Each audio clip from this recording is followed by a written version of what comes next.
Learning objectives. At the end of the lecture, students should be able to describe the components of fetal circulation, describe the location of foramen ovale, describe the ductus arteriosus, explain the path of fetal circulation, explain the changes in circulation after birth, and to discuss the problems with persistence of fetal component circulation after birth, that is patent ductus arteriosus and patent foramen ovale. So before starting with the topic that is fetal circulation, I like to introduce few terms. First of all, we'll discuss what is fetus. Fetus is basically the term which is used for a prenatal mammal, that is the mammal which is about to be born or in the process of formation. So a prenatal mammal between its embryonic period and its birth, that is when that mammal is between its embryonic period and up till its birth, the term is referred to as the fetus. Then we use the word placenta. Now, what is placenta? Placenta is the organ in human mother which is responsible for the supplying of oxygen and nutritive material to the fetus, and also for the removal of carbon dioxide and the nitrogen waste out of the fetus. Then there is another term which is the umbilical cord. So what is the umbilical cord? It is basically a flexible cord-like structure containing blood vessels and attaching a human to the placenta, responsible for the supplying and elimination of carbon dioxide and oxygen. So here we have discussed three definitions, that is, first of all, we have discussed what is fetus. Fetus is a state of a prenatal mammal, that is a mammal which is about to be born or in the process of being born between the embryonic state and up till its birth. Then we have discussed the word placenta. What is placenta? Placenta is basically a structure which is present within the mother, and it supplies oxygen and nutrients to the fetus and also is responsible for the elimination of the nitrogenous waste. Then we have discussed the umbilical cord. Now, umbilical cord is basically the connection between the fetus and the placenta, and it is this umbilical cord which contain the blood vessels, which we'll discuss later. And so, since it's a connection between the fetus and the placenta, it is responsible for the supplying and elimination of the carbon dioxide and oxygen. So these are the three terms which we have discussed up till now. That is what is fetus, then we have discussed placenta, and finally the umbilical cord.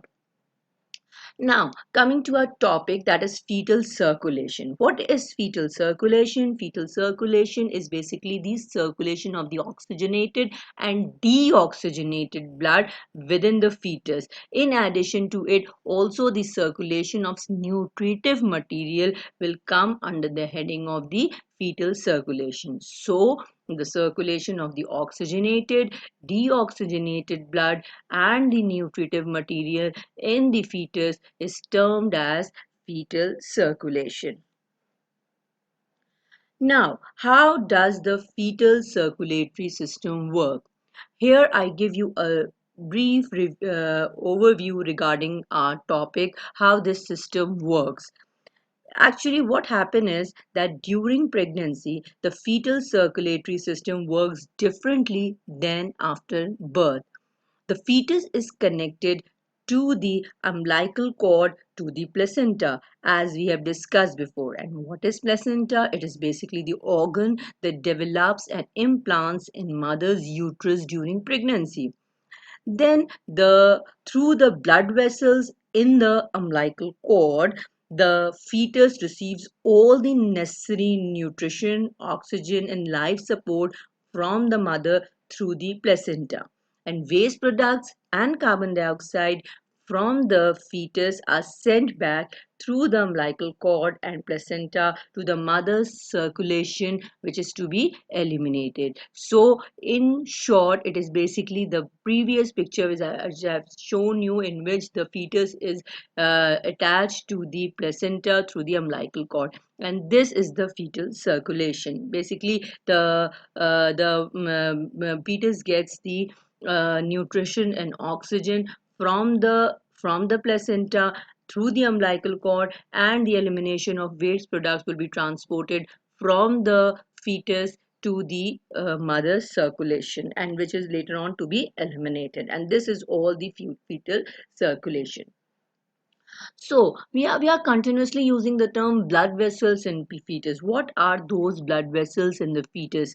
Actually, the blood vessels responsible for fetal circulation are single umbilical vein and the paired umbilical arteries. Now you can see in the picture, this is the umbilical cord, and the umbilical cord contain the blood vessels, and this is the, what is this? This is the umbilical vein, and these are two the umbilical arteries. So the umbilical cord contains a single umbilical vein and a paired umbilical arteries. Now you can see that this is the baby in the womb, that is in the uterus, and baby is connected to the placenta through the umbilical cord, and this umbilical cord basically contains the umbilical vessels, that is a single umbilical vein and a paired umbilical arteries. Now, umbilical vein, as you have been learning throughout your previous years, that basically vein carries deoxygenated blood, but here in case of umbilical vein, it carries basically the oxygenated blood from the placenta to the growing fetus. Now, this is the placenta. I think you should be familiar with the picture, because that's why I'm repeating the same picture on and on, so that you would be familiar with the big picture. So this is the placenta, and this is the umbilical cord containing the umbilical vessels. So when we are discussing about the umbilical vein, see the umbilical vein, the color of the umbilical vein is red because it carries the oxygenated blood. And from where does this oxygenated blood comes? This oxygenated blood comes from the placenta to the growing fetus. The blood pressure inside the umbilical vein is approximately 20 millimeter hydrogyrum. The umbilical arteries, there are paired umbilical arteries. See the umbilical arteries, they are paired umbilical arteries found in the pelvic and the abdominal regions of the fetus, which extends into the umbilical cord. It supplies deoxygenated blood from the fetus to the placenta. They surround the urinary bladder and then carry all the deoxygenated blood out of the fetus. Now, there are shunts which are involved in the fetal circulation. There are three shunts which is present in the fetus. They are the foramen ovale, ductus arteriosus, and the ductus venosus. Now, if you could see in the picture, this is the placenta, this is the umbilical vein, this is umbilical vein. And now you can see that here is the foramen ovale. Then we have another shunt which is called as ductus arteriosus, and the third shunt, ductus venosus. This shunt is the ductus venosus, and the third one would be the ductus arteriosus. Now, what is the purpose of this shunt? Why nature has made these shunts? These shunts are made just to skip few structures of the body, like the lungs and the liver, because at this stage the lungs and liver are not fully developed. So these structures have been made to bypass the blood going through the liver and the lungs. So what is the purpose of the shunts? Shunts are basically made to they are obviously they are natural, they are naturally made by the nature to avoid the to avoid the passage of lungs to specific structures, that is the lungs and the liver. And why to avoid the passage towards the lung and the liver? Because these structures are not fully developed. And how many shunts are there in fetal circulation? There are three shunts. First of all, we have the foramen ovale. This is the foramen ovale. Then we have the ductus arteriosus, and the third shunt would be the ductus venosus. So there are three shunts in the fetal circulation. So starting with the ductus venosus. See, this is the ductus venosus.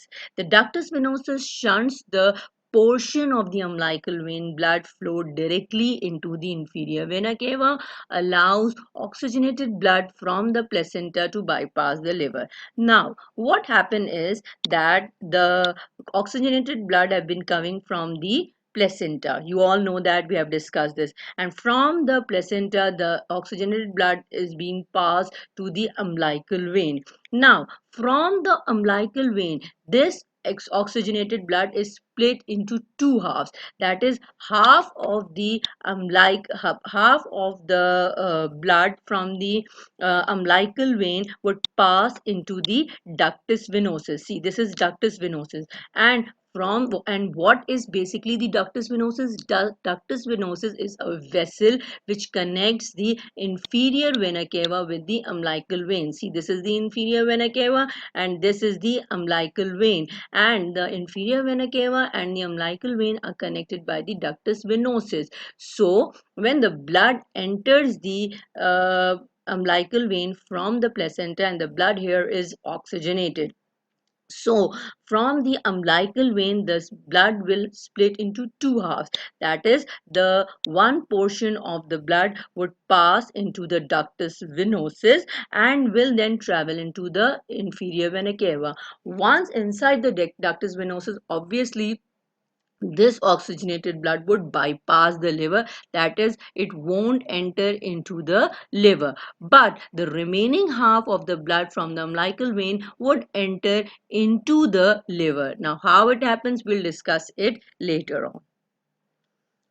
Now, the second shunt would be the ductus arteriosus. Now, you can see in the picture, this is actually the ductus arteriosus. It connects the pulmonary artery to the proximal descending aorta. This is the descending aorta, and this is the ductus arteriosus, which is connecting the pulmonary artery to the descending aorta. So ductus venosus, it is actually connecting the umbilical vein with the inferior vena cava, and ductus arteriosus is connecting the pulmonary artery with the proximal part of the descending aorta. It allows most of the blood from the right ventricle to bypass the fetus fluid filled non-functioning lungs. Obviously, so the blood would directly pass into the aorta instead of passing into the lungs. Then we have the third shunt, which is called as the foramen ovale. See, this is the foramen ovale, that is, it lies between the right atrium and the left atrium. It allows the blood to enter the left atrium from the right atrium, that is right to left shunt. What type? Because they usually ask these things, that what type of shunt is the foramen ovale? It is right to left shunt, because the blood from the right atrium will then travel into the left atrium. So up till now we have discussed that there are three shunts. First of all, we have ductus venosus. Ductus venosus is a shunt which lies between the inferior vena cava and the umbilical vein. Basically, it connects the umbilical vein and the inferior vena cava, bypassing the liver, because the liver is up till now is not that fully developed. It can't bear the burden of so much high pressure blood, because we have discussed that the pressure in the umbilical vein is too high. Then There is another shunt which is called as the foramen ovale, which lies between the right atrium and the left atrium, thus bypassing the lungs. The third shunt would be the ductus arteriosus. This shunt lies between the pulmonary artery and the proximal part of the descending aorta. So these are the three shunts which works in the fetal circulation. Now, what are the steps of fetal circulation? Now, more or less, you know the sequence. Now, just to have a review regarding these steps, for now we will gonna organize these things. Okay, first of all is the highly oxygenated, nutrient-rich blood returns under high pressure from the placenta in the umbilical vein. You all know that high pressure oxygenated blood would come into the umbilical vein from the placenta. Then on approaching the liver, half of the blood passes directly into the ductus venosus, a fetal vessel connecting the umbilical vein to the inferior vena cava. Consequently, this blood bypasses the liver. Now, we have discussed that from the umbilical vein, the blood will split into two halves. That is, half of the blood would enter into the ductus venosus. And what is ductus venosus? It is basically a vessel which connects the inferior vena cava with the umbilical vein. Thus, the blood would bypass the liver. Whereas the other half of the blood in the umbilical vein which flows in the sinusoids of the liver and enter the inferior vena cava through the hepatic vein. So the blood here at the liver would split into two halves, and it would disperse the burden of the liver, because obviously liver needs the blood to grow. But if all of the blood, if there would be no shunt and all blood would come to the liver, obviously it hasn't been grown up, so it got collapsed.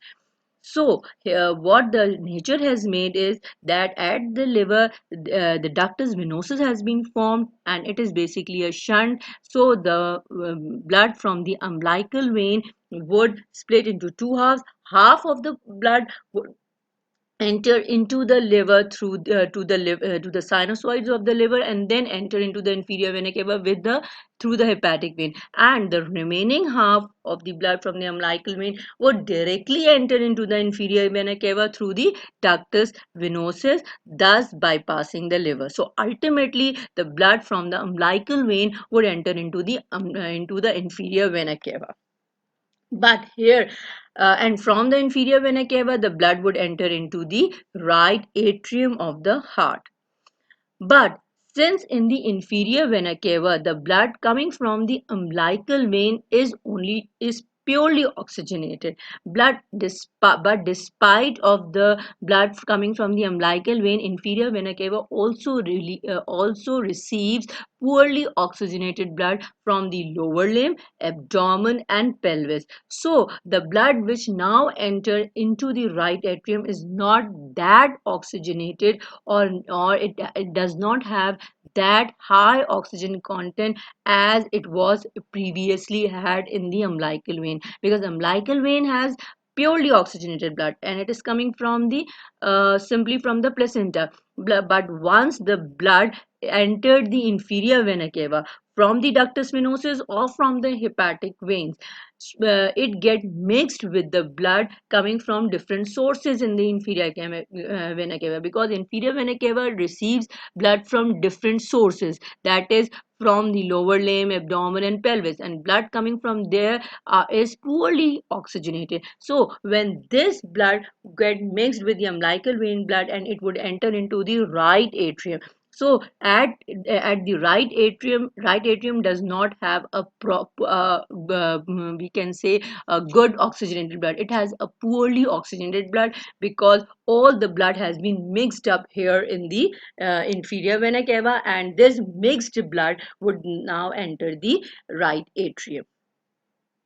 Then most blood from the inferior vena cava is directed by the crista dividens, inferior border of the septum secundum, through the oval foramen into the left atrium. Now, most of the blood would directly enter into the left atrium through the foramen ovale. And from the left atrium, the blood then passes to the left ventricle and leaves through the ascending aorta. Approximately 10% of blood from the ascending aorta enters the descending aorta, and among those 10% of the blood, 65% of the blood in the descending aorta passes into the umbilical arteries and is returned to the placenta for reoxygenation, and the remaining 35% of the blood in the descending aorta supplies the viscera and the inferior part of the body. Now you get my point that the blood here from the left ventricle would enter the blood here from the left ventricle, from the right atrium the blood would pass into the left atrium through the foramen ovale. Then from the left atrium blood would pass into the left ventricle through the and then leaves through the ascending aorta. See, then leaves through the ascending aorta, and 10% of the blood from the ascending aorta will pass into the descending aorta, and the blood which has been passed into the descending aorta, among that blood 65% of the blood will then return back to the placenta for reoxygenation, whereas the 35% blood in the descending aorta supplies the viscera and the inferior part of the body. The arteries to the neck, heart, lung, the arteries to the heart, neck, head, and upper limbs receive well oxygenated blood from the ascending aorta. The liver also receives well oxygenated blood from the umbilical veins. So, the ascending aorta will supply the well oxygenated blood to the arteries of the heart, head and neck, and upper limbs. And liver, you all know that umbilical vein is supplying well oxygenated blood to the liver. The small amount of well oxygenated blood from the inferior vena cava does not that does from the inferior vena cava in the right atrium, that does not enter the foramen ovale, mixes with the poorly oxygenated blood from the superior vena cava and coronary sinus and passes into the right ventricle. This blood with a medium oxygen content leaves through this blood with medium oxygen content leaves through the pulmonary trunk. Now the remaining half of the, obviously all the blood from the right atrium won't pass through the left atrium, so the remaining blood, the blood which has been left out in the right atrium would then passes to the right ventricle, and this blood with a medium oxygen content leaves through the pulmonary trunk. Now you can see that this is the right ventricle, and this then the blood here would move through the pulmonary trunk. Now, what happens to the circulatory changes which occurs after birth? The placenta is replaced by lungs as the organ of respiratory exchange. After birth, now up till birth, it is basically the placenta which is responsible for the respiratory exchange. But once the birth occurs, now the lungs are fully matured and it is responsible for the respiratory exchange. The lungs and pulmonary vessels expand, thereby significantly lowering the resistance to blood flow. Subsequently, the pressure in the pulmonary artery and the right side of the heart is decreased. The pressure of the left side of the heart increases. The increasing pressure of the blood in the left side of the heart decreases the vascular resistance of the lungs. Therefore, the blood now enters the lungs as the respiratory exchange. What happens is that the pressure would increase in the left side of the heart, and when the pressure would increase in the left side of the heart, it decreases the resistance, the vascular resistance of the lungs, the resistance which have been provided by the lungs, so it decreases the resistance. So now blood would enter into the lungs as a respiratory exchange. So what thing happened? First of all, the placenta is replaced by lungs. The lungs and pulmonary vessels would expand, thereby significantly lowering the resistance to blood flow. Once they get expand, now just imagine it. Once the lungs and the pulmonary vessels got expanded, obviously the resistance would automatically abandon. And then subsequently, the pressure in the pulmonary artery and the right side of the heart is decreased. The pressure of the left side of the heart increases, and increasing pressure of the blood in the left side of the heart would decrease the vascular resistance of the lungs. And once this resistance decreases, the blood now enters the lung and acts as a structure for the respiratory exchange. Now, after birth, the three shunts would automatically close down. First of all, closure of the ductus venosus. Functional closure occurs within the minutes of birth. That is, the ductus venosus will stop functioning within minutes of birth. Within the minutes of birth, it stops working. But the structural closure, that is the opening, would occur. The structural closure occurs within 3 to 7 days. After it closes, the remnant is known as ligamentum venosum. Now, you should remember that what is the remnant of the closure of ductus venosus? It is basically the ligamentum venosum. See, this is the ligamentum venosum. This is the ligamentum venosum, which is the remnant of the basically the after the closure of the remnant of the ductus venosus is basically the ligamentum venosum, and it is present on the back side of the liver. Then closure of ductus arteriosus. Closure of ductus arteriosus is by smooth muscle contraction. It is further replaced by fibrous tissue called ligamentum arteriosum. At birth, opposite direction of blood flow from aorta to pulmonary artery supplies more oxygenated blood than before.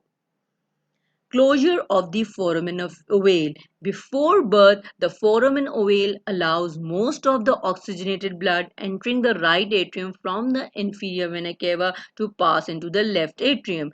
It closes at birth due to decreased flow from placenta and inferior vena cava to hold foramen open. So obviously the foramen ovale also would get closed after birth. More importantly, because of increased pulmonary blood flow and pulmonary venous return to left heart, causing the pressure in the left atrium to be higher than in the right atrium.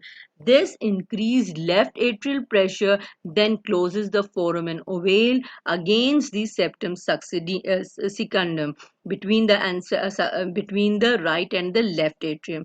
The output from the right ventricle now flows entirely into the pulmonary circulation. Now, this thing is very important, that the output from the left ventricle now flows entirely into the pulmonary circulation.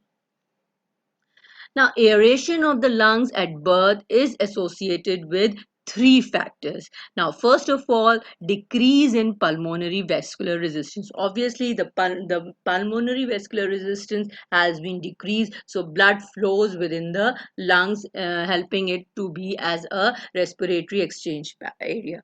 Then, marked increase in pulmonary blood flow. Obviously, when the resistance would be decreased, the blood flow would obviously increase. Progressive thinning of the walls progressive thinning of the walls of the pulmonary arteries. The walls of the pulmonary arteries got thin. So the aeration of the lungs at birth is associated with three factors. First of all, the decrease in pulmonary vascular resistance. Then second would be the increase in the pulmonary blood flow. And third would be the thinning of the walls of the pulmonary arteries. Then oxygen in fetal circulation is 15 to 20 millimeter hydrogyrum. Oxygen after birth increases to 100 millimeter hydrogyrum. The right ventricular wall is thicker in fetal circulation, but the left ventricular wall gets thicker by the end of the first month after birth. Now, this is very important, that during fetal life, the right ventricular wall is thicker because it is working more as compared to the left ventricle. But once birth occurs, the left ventricular wall now since it's working harder, so the left ventricular wall gets thicker by the end of the first month after birth. Now, this is all about the fetal circulation. We have discussed the vessels, we have discussed the connection, then we have discussed the steps which occurs in the fetal circulation, and then we have discussed what are the changes which occurs when birth occurs. Apart from the fetal life, what changes would occurs after birth. Then we have discussed the factors which are responsible for the aeration of lungs. And now there are two pathologies, that what happened if the ductus, and finally obviously after birth these shunts got closed. But what happens if the shunt remains open? The condition, if the patent means open, so if the ductus arteriosus remains open, the condition is called as patent ductus arteriosus. Is a persistent opening between the two major vessels leading from the heart. A small patent ductus arteriosus often doesn't cause problems and might never need treatment. However, a large patent ductus arteriosus, if left untreated, can allow poorly oxygenated blood to flow in the wrong direction, weakening the heart muscle and causing heart failure and other complications. Now, treatment options for a patent ductus arteriosus include monitoring, medications, and closure by cardiac catheterization or surgery. The second pathology would be if the foramen ovale remains open. The condition is called as patent foramen ovale. Patent foramen ovale PFO is a hole between the left and the right atria, upper chambers of the heart. This hole exists in everyone before birth, but most often closes shortly after being born. It is the condition when the hole fails to close naturally after a baby is born. So this is all about the fetal circulation, and we have discussed the two pathologies relating to it. Thank you.